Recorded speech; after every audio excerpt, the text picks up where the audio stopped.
blessings in abundance. First thing I want to tell you is stop dry snitching on yourself when it comes to credit. If you pay off a outstanding debt, don't allow it to be known to the credit bureaus. Never let the credit bureaus know that you paid off an outstanding debt. Don't do that. And I know a lot of people pride themselves like, hey, I just owe $8,000 and I paid it off. Oh, my student loan, I've been paying off my student loan. I'm looking good. I want that to show on my report. You know, when you show that you had an outstanding debt, let's do it like this.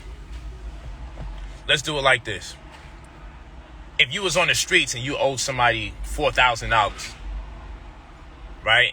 And you did pay it back, though. It just took you a long time to pay it back, but shit, you paid it back. You feel good that you paid it back, correct? You definitely feel good that you paid it back. But here's the issue with that. When it's time for you to borrow money from someone else, the word that went around the block that, yo,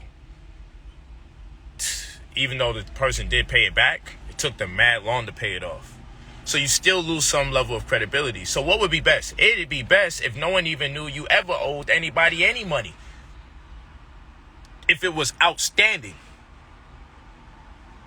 So when it comes to the credit bureaus, what I'm telling you is you don't want to be in a situation where, let's say you paid off your student loan. You don't want that on your credit report because it brings down your score.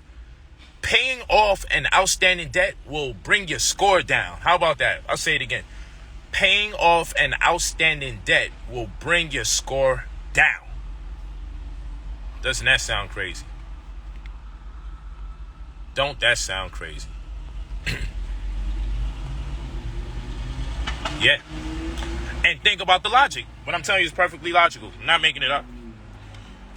It is best for no one to know you ever owed money and took a long time to pay it than for you to get the credit for paying something off. You know, people be proud like, I paid off $10,000 that I want that on my report. Yeah, and now nobody wants to loan you money.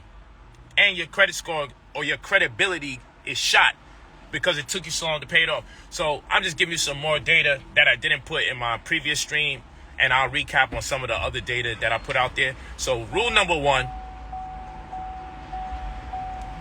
if you pay off an outstanding debt, make sure you make it clear to the credit bureau, I don't want it on record that I paid it off, because it is better for no one to know you ever owed money than them to know it took you a long time to pay it off. That will definitely drop your credit score. Also, keep in mind, for those of you that are in debt, that there's a statute of limitations on debt. How about that? So that means that every state has an expiration date to which end it's illegal to ask you to pay off a debt because it expired already. So let's think about this. Let's go a little step further. If you get called from someone other than the entity that you owe the money to, that is a sign that the debt expired or is about to expire. What does that mean? Let's say you owe American Express money, but American Express is not the one that calls you. A third-party debt collector calls you. That means American Express sold the debt over to the third party for as low as probably even 5%, maybe 10%. So let's say you owe $20,000 and a third party calls on their behalf because you owe $20,000.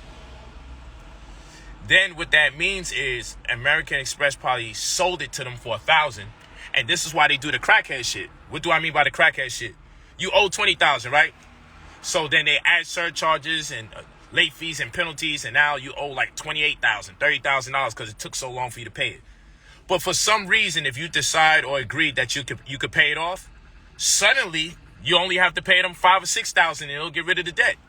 Now, what kind of motherfucker out here do you owe $20,000 to that made it where you have to pay them back even more than $20,000 that's willing to take $6,000 or $5,000?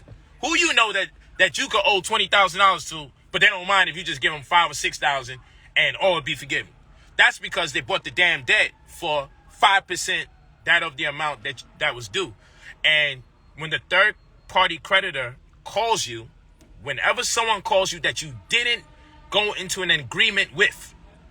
That means that the debt was sold to them. They're going to write it off in their taxes.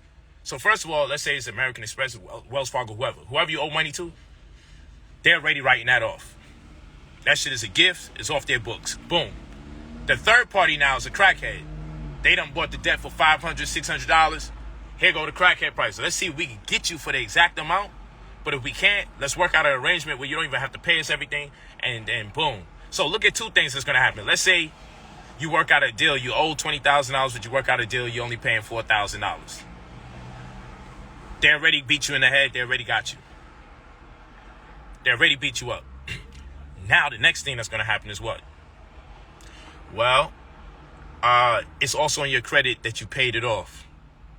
So they bust your ass twice. Because again, remember, you don't want the credit for paying off outstanding debts because you lose credibility. Because if word goes around, damn, you owe such and such down the block $12,000.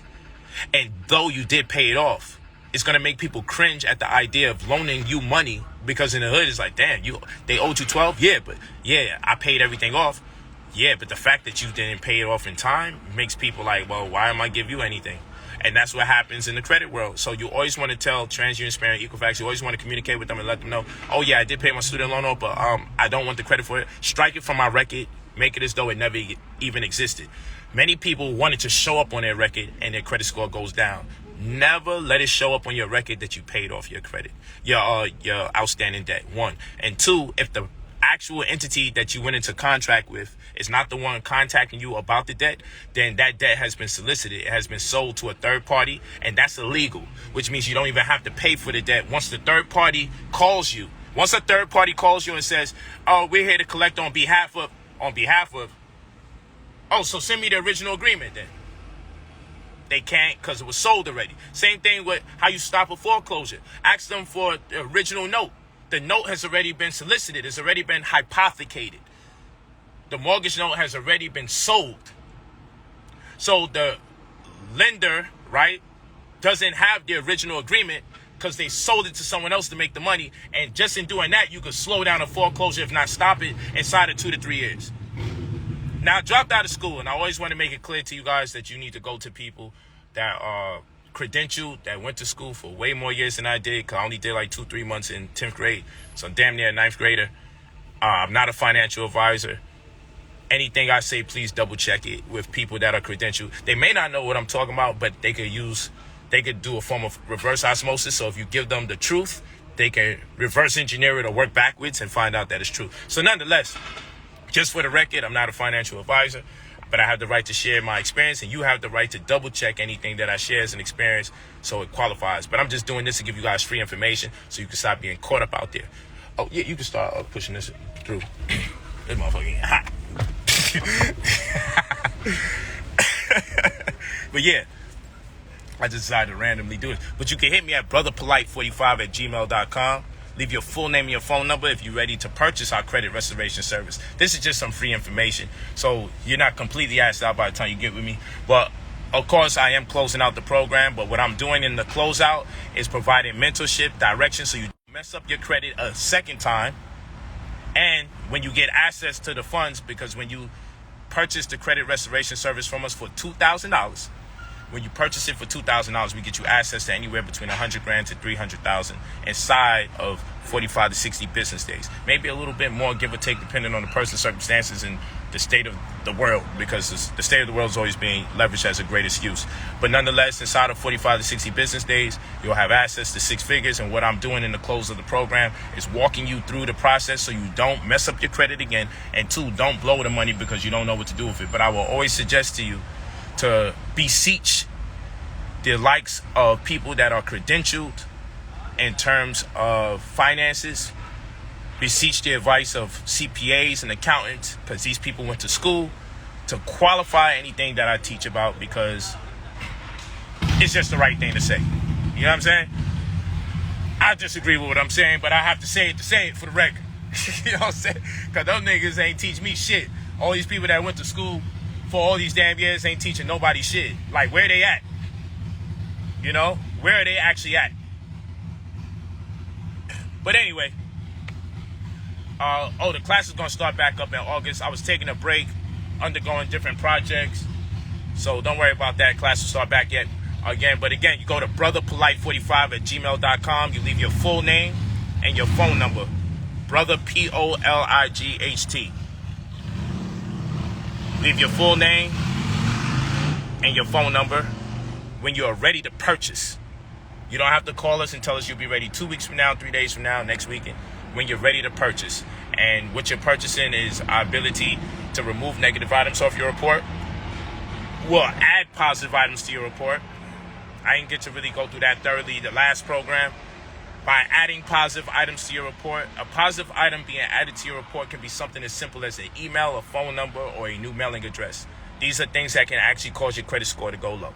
I know that sounds crazy, but these are the top 3 identifiers for bureaus to see what your credit history is like. So that's why a lot of times when I work with people, I have them get a new phone number that's not attached to no previous history, and then set up a new email, because when you set up a new email, they ask for a new phone number. So set up a new email, and you're going to attach a new phone number, and then I have them get a new address, because the new address, they're going to ask you for the email and the phone number, which will both be new. And so what's going to take place with your new phone number, new email, and new address in that order, there's no history attached to it. Okay?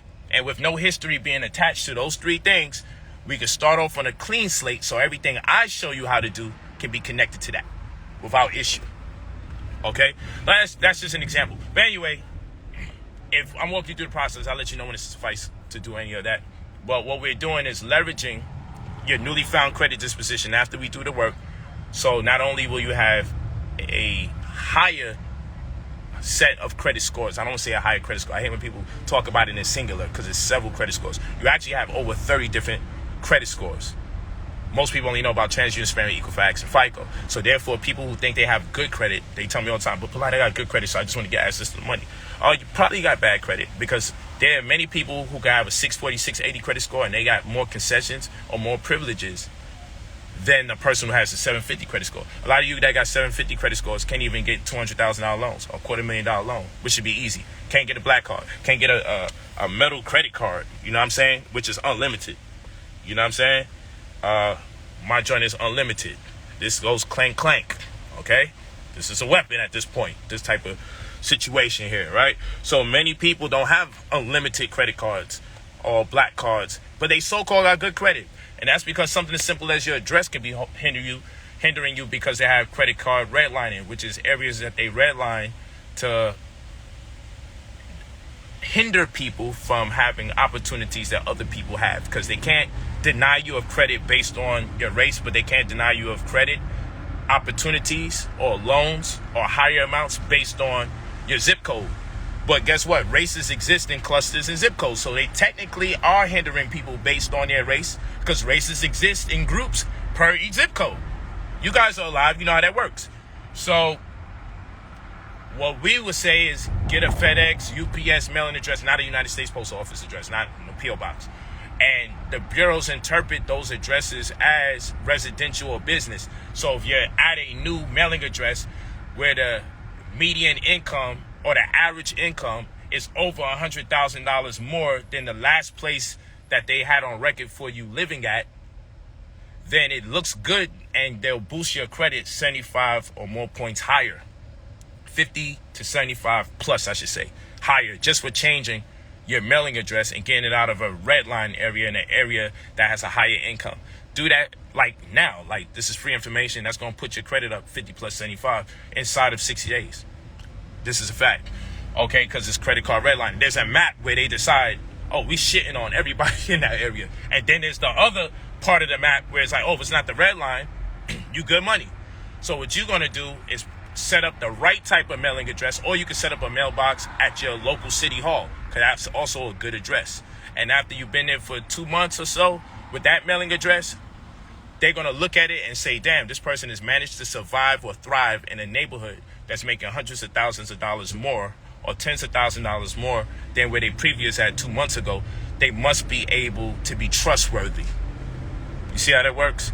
So these are things you could do. And this is what we mean by adding a positive item. So adding positive items can be as technical as you setting up a private interest holdings or a solo tax lien trust fund or a sovereign irrevocable private trust, and then stipulating for the record that you have this type of business account for whatever purposes it serves. And that will boost your credit up 50 plus points. Just adding a positive item like a new business, but a certain type of business to your credit report. And then also getting a credit line for your business can impact you personally. That's adding a positive item. But positive items can be anything as minuscule as a phone number, as an email address, or a physical address. And anything is more technical as a certain type of trust fund, or even setting up a certain type of retirement account like a QRP or qualified retirement plan, which is a cash and tax deferrable compensation arrangement plan. And the reason why you would want to set that up anyway, because let's say you get your monies and you access $200,000 after we help you get the approval for the loans. What's going to happen? Then I would say, per my experience, not suggestion, right? Or in a mentorship, I would say, hey guys, this is what I've done. I set up a QRP or qualified retirement plan, which is a cash and tax deferrable compensation arrangement plan, because when I invest, and let's say you get the money, I might be like, well, you know what's cool is investing in past due delinquent property taxes, tax lien. So you get $200,000, I'd be like, man, put at least 50 bands into past due delinquent property taxes, tax liens. Now the issue with that is this: there's going to be, you want to provide for a tax shelter, and you want to yield as much as profit as possible, right?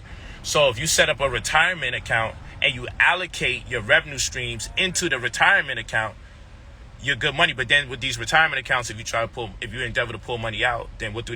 They penalize you, so it costs you money to take money out your retirement account.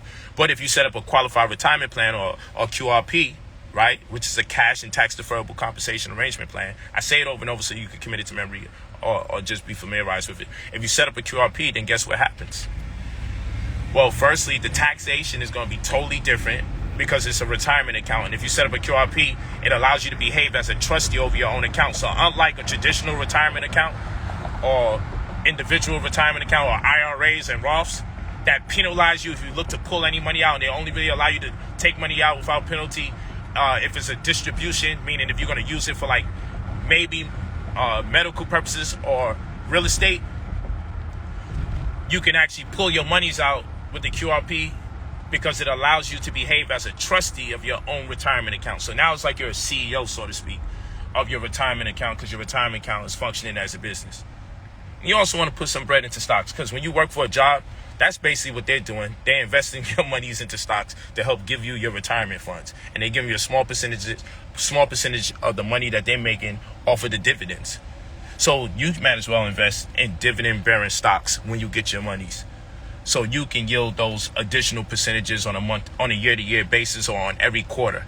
If you're dealing with the dividends that pay you out on every 3 months and then on a per annual basis, hopefully you can accumulate anywhere between $4,000 to $10,000 additional a year, and you annuitize your tax liens and allocate the revenue streams into your retirement account. I'm just going berserk. I'm just rushing because I got things to do. You know, nigga gonna turn up. She never gave me the right to get this bread. I was just telling my brother. You know what I'm saying? They don't want to see me be great. Cause I'm gonna be great whether they like it or not. You ain't gonna tell me what to spend my money on too. I want you to make your money and show me what you would like to spend it on. Cause who knows if today is our last day? You know, who knows? We got children. A lot of you got children. You got significant others. I've been poor for way too many years. So I know I'm overcompensating when I'm in the club. But that's my business. And it's therapeutic for me. So you do what you want to do. If you guys want to kumbaya, if you want to buy tens of thousands of dollars in oils and incense and pray all day, I fuck with you. I come in and visit you periodically and get down with some of the sessions. But that ain't about to be me most of the time. And that's the thing that makes me great, because I know how to keep it a buck, and I ain't gonna spook you guys out because I'm pro-black, because I'm conscious, because I'm a black nationalist. I gotta make sure that I don't buy a car that's a certain price. I'm never gonna be like that, and because then what happens is you're impelling the person that's teaching you to lie or live a lie. And then when you finally catch them out there living good, you feel betrayed. So let's just get the betrayal started now. I'm going to buy more nice cars. Some of the women got their body done. It's just going to be like that. You know what I'm saying? It's just being real. You know, I got to keep it real. And at least I'm real to myself, so therefore I can be real to you. That's what it's all about. You know, I don't want no one to tell me no lies. I want to tell you how I'm living, and then when you catch me, you be like, yeah, that's exactly the time he said he'd be on. I don't want you to catch me in a strip club and be like, I'm appalled. Like, I don't want that. I don't want that. I got nothing but black wives, but if I'm with my Asian thing and I'm just trying to chill, don't pull up on me, don't run down on me like I'm betraying the black community. For my nigga, all my wives is darker than me, with exception of one, but she's still sister for sure. Well, I'm just keeping it a buck. Like, some of you might think it's a wildlife. I feel like it should be the norm for us. We should be just doing what we choose. We shouldn't be working 24-hour cycles. Well, not 24, but most of you got 9 to 5, so that's 8 hours. If you go to work from a 9 to 5, that's 8 hours. Probably take you an hour to go to work, probably take you an hour to come back. That's 10 hours. Then you supposed to sleep, prescribed 8 hours, but most of us sleep about 6 hours. So that's 16 hours between the 9 to 5, going to work, coming back, and going to sleep. So that's 2/3 of your life you're using to contribute to someone else's development, their growth, sending their children to school, fueling their retirement accounts, their plans, their endeavors for the future. You see what I'm saying? And then you got 8 hours for yourself to read, study, pray, meditate, travel, socialize, be intimate, connect with your children, wash up, cook, clean, what have you. And then you know what you got to do? 8 hours doesn't suffice. 8 hours is not enough. The little 8 hours you have left, the 1/3 of the day you have left, then guess what? Oh, you keep driving straight. I'm sure you go. Then what you have left with the 8 hours that's left, you're going to have to cut out something. So you're going to cut out your reading, most likely. Most people cut out their reading, cut out their studying, cut out their praying, cut out their meditation. Oh, so some of you pray once a week. You go to church on Sunday. But you see how crazy that is? So when you only have 8 hours left to do what you want to do, what's going to happen is, in those 8 hours is very compromised, because you're going to have to cut off your reading, your studying, your praying, your meditating. If you're not doing that, then you don't get access to this kind of information. Most of you don't have time for, so like somebody told me the other day, well, why would you do Instagrams that's 40 minutes long? Because I'm teaching for 40 minutes. But that's not what IG's for. Well, bitch, that's what I'm using it for. Because I don't want to do all the brain dead shit all the time. You know, like, I mean, how many times you going to go on IG and see somebody with their neck broke because they want you to see their ass, and they want to see how their ass look while you're seeing how their ass look. So they got their neck back here, and it's like, yo, just stand face forward. But you know, who does that anymore? Everyone has their back to you, and they twist their neck back. Let me just come in for a 40-minute commercial break and teach you something other than you looking at somebody's ass. Like, let me be great, and let y'all be great. And hey, you know, I'm out there, I'm looking at the asses too, right? But I mean, goddamn, like, there's no diversity. Like, I'm not going to super saturate my consciousness or my mind with only images of people showing their shape, because that could turn into a lot of undisciplined acts, and it also can make you brain dead because you're not stimulating your consciousness to be great or to advance. So that's just me. If you don't want to, if you see 30 minutes on the video and you feel uncomfortable, move on. But for me, I got to be great, and my people.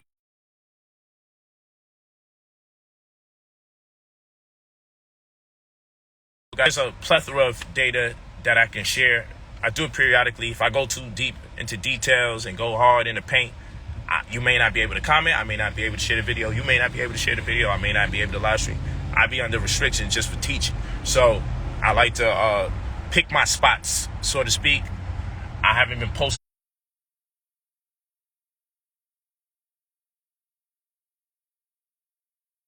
this often, to pick my spots, because I really only want to put up educational videos. But I'm going to start posting, you know, the voluptuous women and the money stuff again, just so they can think that I'm down with the tradition. And then I can slip in these videos. Because what I can't be doing is back to back conscious videos. You feel what I'm saying? And just bear in mind that no matter how much you do your best to educate your people, there's always going to be people that's going to do their best to detract you.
45@gmail.com.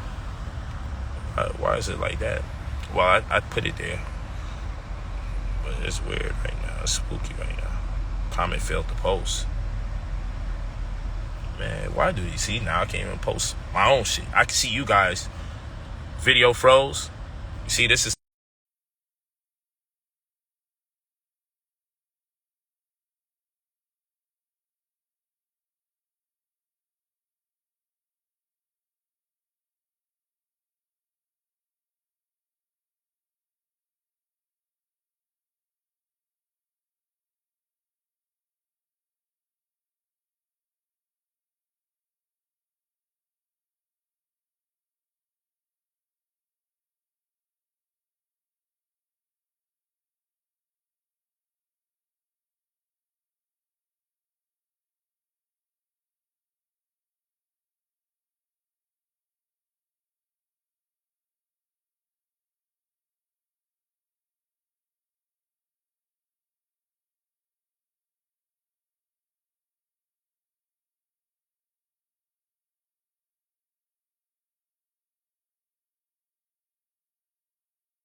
This is what I'm talking about. Well, I hope you guys got most of what I was talking about, because I see the video froze, but this is a little goofy shit I be talking about, so I'm gonna get off. There goes the sign.